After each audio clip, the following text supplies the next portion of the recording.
నమస్తే. నమస్తే. ఏం పేరన్నా? వర్తవాతి వెంకటేష్ అన్న, ఏ ఊరన్నా? బేర్గంచ గ్రామ పంచాయతీ అన్న, ఏ మండల్? కందుకూరు మండలం.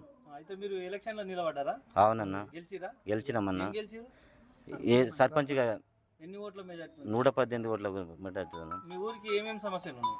మా ఊరు సమస్యలు అంటే ఇప్పుడు వీధి దీపాల సమస్య ఒకటి, గ్రామంలో ఇక రోడ్లు ఆల్రెడీ 80% పూర్తయినాయి, ఆ సమస్యలు కూడా తీరుస్తామన్నా.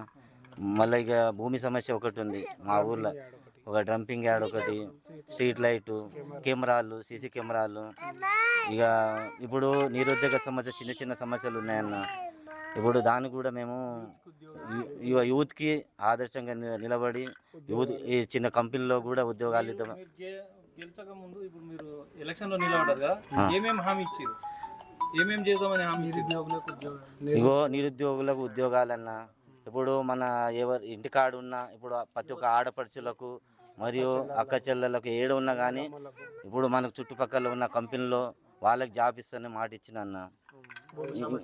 ఇంకా భూమి సమస్య మాది 112/1 సర్వే నెంబర్లో, 120 సర్వే నెంబర్లో చాలా పరిస్థితులు సమస్యలు ఉన్నాయి అన్న. దాని గురించి కూడా మేము ముందుండి ప్రజలకు మీకు ఓట్లు ఎందుకు వేసిర్రు? నన్ను నమ్మి ఇక నేను ఒక ఎడ్యుకేషన్ అన్న, నేను ఒక BSc BD చేసిన, నాకు ఒక ఇప్పుడు ఇక ఏదైనా కానీ ఒక ఎడ్యుకేషన్ ఉన్నా కానీ ప్రజలు నన్ను నమ్మి ఆదరించి ముందుగా నడిపించి, నువ్వు ఏదైనా కానీ మన గ్రామంలో మంచి పేరు, గ్రామ అభివృద్ధి చేస్తావని నాకు ముందు నడిపిరన్న.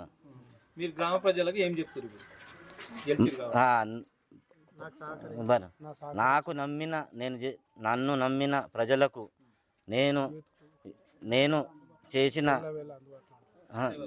చేసిన సేవలు మరియు మన గ్రామంలో అభివృద్ధి కార్యక్రమాలు ఉండి దగ్గరుండి వాళ్ళ సహకారం తీసుకొని నేను పనులు చేస్తానని నేను మాటిస్తున్నాను.